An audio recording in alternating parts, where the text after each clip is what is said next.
Hello, salut la famille, j'espère que vous allez bien. Ok, bienvenue sur ma page YouTube. C'est encore moi, le chimiste, celui qui a été envoyé pour vous aider à réaliser votre projet d'études ainsi que votre projet professionnel. Alors, comme vous avez pu constater, les résultats du bac ont été proclamés depuis environ une semaine maintenant. Alors, après cette étape des résultats, nous sommes maintenant à l'étape des préinscriptions en ligne pour les nouveaux bacheliers, c'est-à-dire pour ceux qui désirent entrer à l'université ou entrer dans une grande école pour poursuivre les études. Alors pour choisir, il y a beaucoup de critères qu'il faut respecter. Nous allons partir étape par étape. Nous allons d'abord présenter les universités qu'il y a en Côte d'Ivoire. En Côte d'Ivoire, vous devez savoir qu'il y a 8 universités publiques et parmi les universités publiques, il y a une université qui est dite virtuelle, c'est-à-dire tous les cours se font en ligne. Voilà. Et en dehors de cette université, les autres universités, on a deux grandes universités à Abidjan, c'est-à-dire dans la capitale économique de la Côte d'Ivoire, c'est-à-dire l'université Félix Houphouët-Boigny de Cocody et l'université Nangui Abrogoua, appelée l'université d'Abobo à Djamé. Ensuite, vous avez l'université de Bouaké, l'université de Mans, l'université de San Pedro, l'université de Bondougou et l'université de Daloa. Et chaque université a ses formations particulières. Quand vous prenez par exemple l'université de Cocody, c'est-à-dire Félix Houphouët-Boigny, on a des formations en sciences comme des formations en lettres. Voilà, donc si vous avez le bac scientifique, vous pouvez entrer dans cette université. Si vous avez aussi le bac littéraire, vous pouvez également entrer dans cette université. Maintenant, la deuxième université qui est à Abidjan, appelée l'université Nangui Abrogoua, c'est une université qui est purement scientifique. Pour entrer là-bas, il faut d'abord avoir un bac scientifique. Ça peut être un bac C, un bac D ou bien un bac E. Ensuite, il y a l'université d'Aloa qui est là aussi, qui accepte les élèves ayant obtenu un bac littéraire tout comme un bac scientifique. L'université de San Pedro aussi, pareil, l'université de Bondougou, l'université de Gorogo et l'université de Bouaké aussi. Sans oublier l'université de Mans.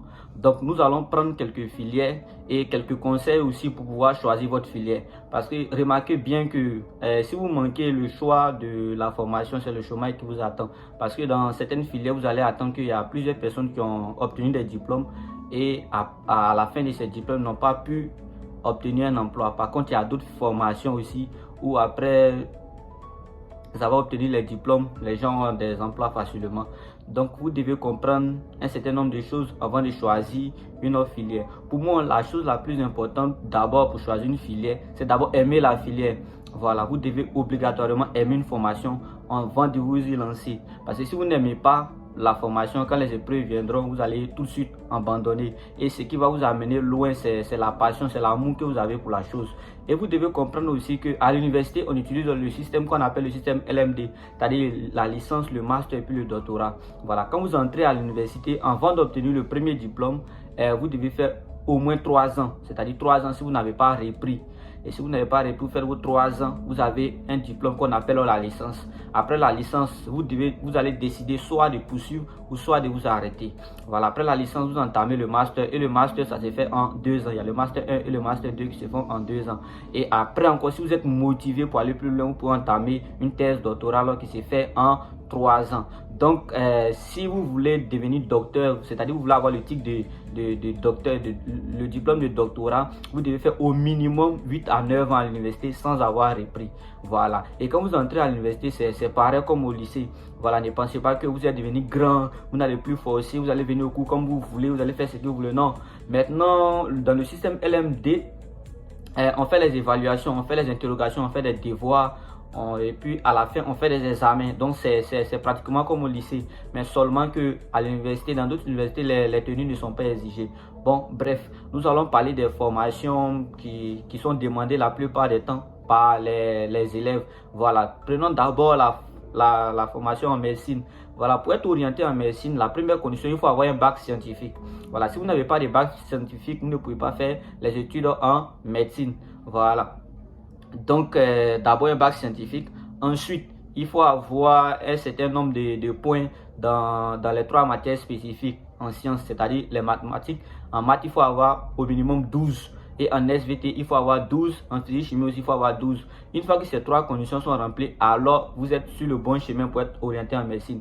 Mais quelqu'un dira que peut-être que j'ai rempli les conditions en maths, en physique, et puis en SVT, je n'ai pas les 12, j'ai les 11. Mon frère, il ne faut pas candidater parce que tu ne seras pas accepté. Parce qu'en médecine, on est très sévère au niveau des conditions au fait. Voilà, si vous ne remplissez pas une seule condition, on ne vous prendra pas. Je connais bien même une personne qui a eu 15 ans en physique-chimie et 14 en SVT.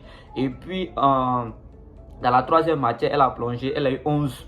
Voilà, malgré ça, elle a été refusée. Voilà, c'est pareil aussi pour la pharmacie. Pour ceux qui veulent faire les études en pharmacie, c'est pareil. Il faut avoir 12 en mathématiques, 12 en physique chimie et puis 12 en SVT. C'est pareil aussi pour les études en odontostomatologie, c'est-à-dire tous les études l'étude de tout ce qui concerne les maladies dentaires. Voilà, il faut aussi avoir 12 dans ces 3 matières. Maintenant, si vous ne respectez pas les conditions, c'est bien clair que vous ne serez pas accepté.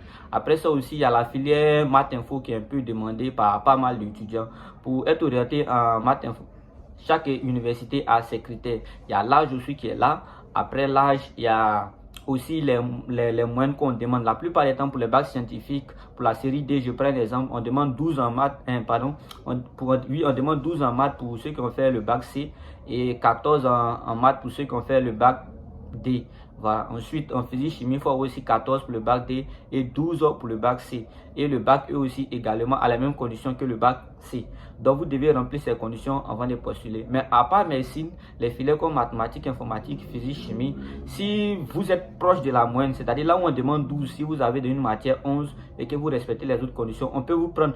Parce qu'en général, quand on lance l'appel à candidature et qu'il n'y a pas assez d'étudiants qui respectent les critères et que vous êtes proche de la moyenne, on peut vous prendre. Mais contrairement à médecine où le nombre d'étudiants est déjà plafonné, là, si vous ne remplissez pas les conditions, on ne peut pas vous prendre. Voilà, donc ce que j'aimerais vous dire, c'est bien vous renseigner auprès des universités avant de candidater. Maintenant, comment se renseigner auprès des universités?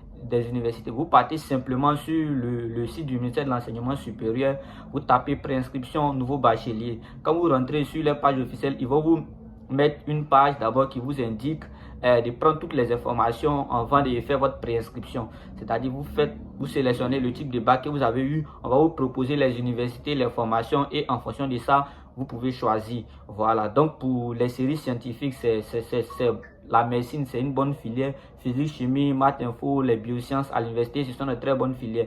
Mais là où les gens ne vous disent pas, en réalité, ce sont des filières aussi qui sont vraiment compliquées. Voilà, ça, j'aimerais insister beaucoup. Donc, ne pensez pas que quand vous allez venir à l'université, vous allez venir faire une filière scientifique, vous allez venir au cours comme vous voulez, quand vous voulez. Non, ça ne marche pas. Si vous faites une filière que... dans cette filière, les gens viennent au cours quand ils veulent, comment ils veulent. Sachez qu'à la fin, vous allez aussi avoir vos diplômes et puis bon, vous n'allez pas pouvoir travailler. Donc, vous voyez, donc pour les filières scientifiques, il n'y a pas que aussi l'enseignement. Peut-être qu'à partir, au niveau de la licence, vous allez voir que c'est plus théorie. C'est-à-dire, on fait les cours, on fait plus les boileaux, comme on le dit. On travaille beaucoup sur papier. Mais à partir du master, vous allez voir que, comme c'est une question de spécialité, là-bas, on fait plus de pratiques. Voilà, et ce sont les pratiques qui vont beaucoup vous aider dans vos marches.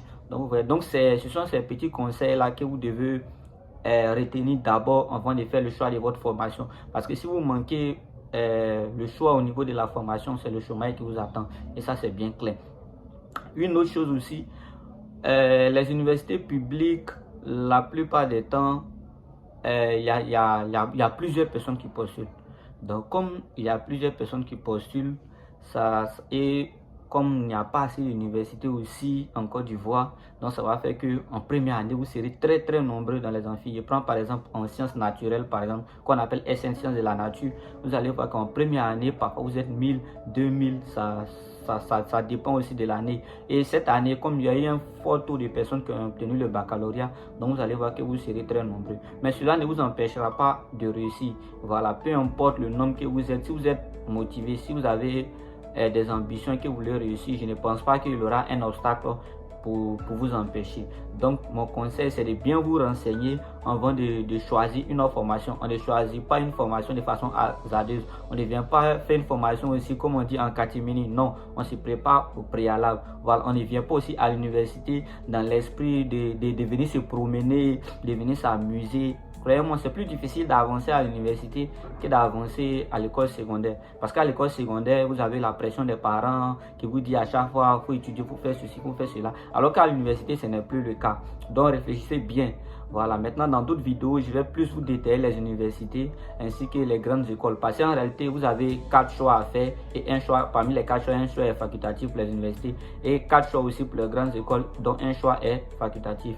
Donc c'est un peu ce que je voulais signifier dans cette vidéo.